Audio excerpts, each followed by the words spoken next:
Mga kapuso, piso nga dugang sa plete sa mga pampubliko nga jeep, ginpatuman na. Apang pila ka mga driver nagpahayag nga hindi ini bastante. Ini ang gintutukan ni Zen Kilantang live. Zen? Jert, nag-umpisa na sa pagpatuman sang piso nga provisional fare increase sa mga PUJ. Apang sa baylong nga taasan ang plete, ginapanawagan subong sang mga driver nga itayuyon ang pagnubo sa presyo sang gatong. Halin 12 pesos nga minimum fare sa mga traditional nga jeep kag 14 pesos sa modernized jeep, nangin 13 pesos kag 15 pesos na ini matapos ginaprobahan sang LTFRB ang piso nga provisional fare increase sa mga PUJ. Apang para sa pila ka mga driver, kulang ang piso nga saka sa plete. Hindi ka magsaka piso, way na ang driver ka kuno lang na, nagbalik-balik ara lang sa krudo. Ang importante manubo ang krudo.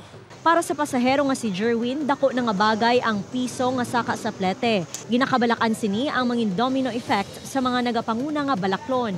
Siyempre apektado lalo na mga estudyante, mga nagaobra. Siyempre dako nga epekto na sa ila.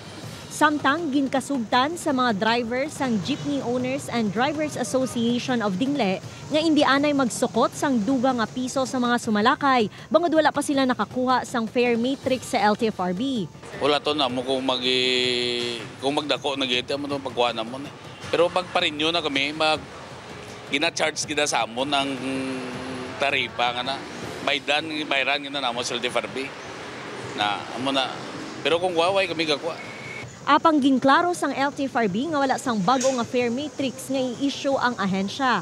Hindi apektado ang fare matrix bangod nakapagkitman sa mando nga ang first 4 kilometers lang ang gindugangan sang piso. Buot silingon, wala sang direktiba nga magkuha ang mga operator o driver sang bago nga fare matrix. Why nakislaki ng land magkadto diri?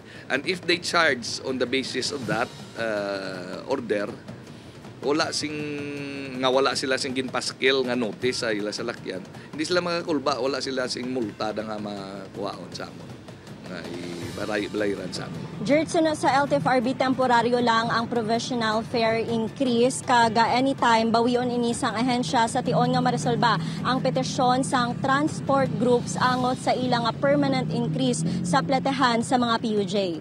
Jert? Madamo nga salamat sa detalye, Zen Kilantang.